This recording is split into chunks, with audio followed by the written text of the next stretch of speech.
Hi Foundations of Business Analysis students, and welcome to this Excel tutorial on the univariate t-test.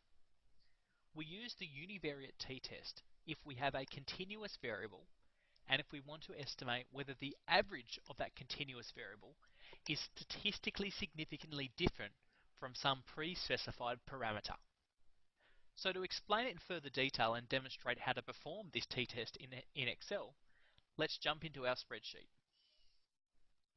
The spreadsheet I've got open here is our real estate case study Excel spreadsheet, and the variable of interest is this sales price variable. The hypothesis I want to test here is that the average sale price is significantly different from $255,000. So the way I can test that hypothesis is as follows. The first step into the process is to create a new variable, and our new variable I'm going to call my null. The null is the parameter that I'm comparing my average to. So recall from before, I'm comparing the average sale price to $255,000. So I have to create this variable where every observation is that $255,000 price. The next step in the process after I've created that null is to go to the data menu and select data analysis, and I want to click on the paired two samples for mean test.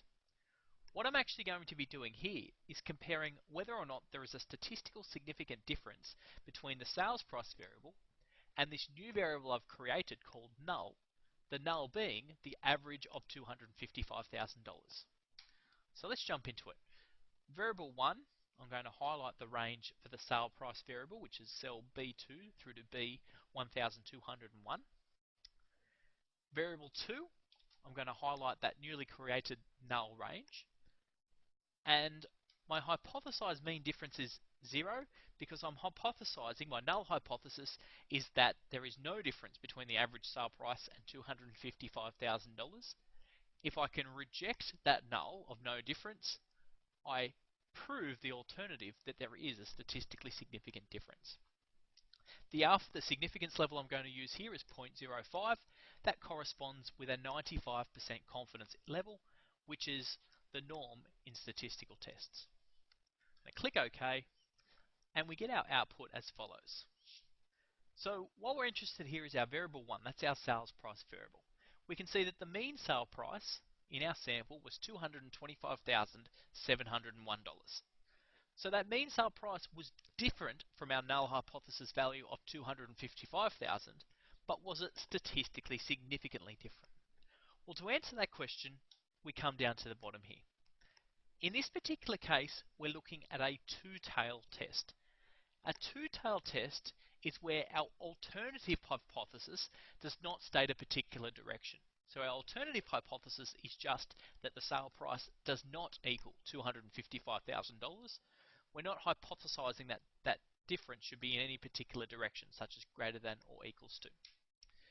So looking at my critical p-value here for my two-tailed test, that value, 1.75929 times e to the minus 17, is basically 0. It's effectively 0. It's 0.17 zeros, then 1759, etc. So we've got a p-value of 0. Now when we perform this test, we're comparing that p-value to 0.05. If we have a p-value less than 0.05, it means that there is a less than 5% chance the null hypothesis is true. So this p-value is effectively 0, which means that there is effectively a 0% chance the null hypothesis is true. So we have enough evidence to reject the null hypothesis. We reject that null that the average price is equal to $255,000, and we've shown the alternative hypothesis. So a non-statistical explanation of this result would be that the average sale price in this region differs from $255,000. That average price is $225,701. Thanks for watching this video on the univariate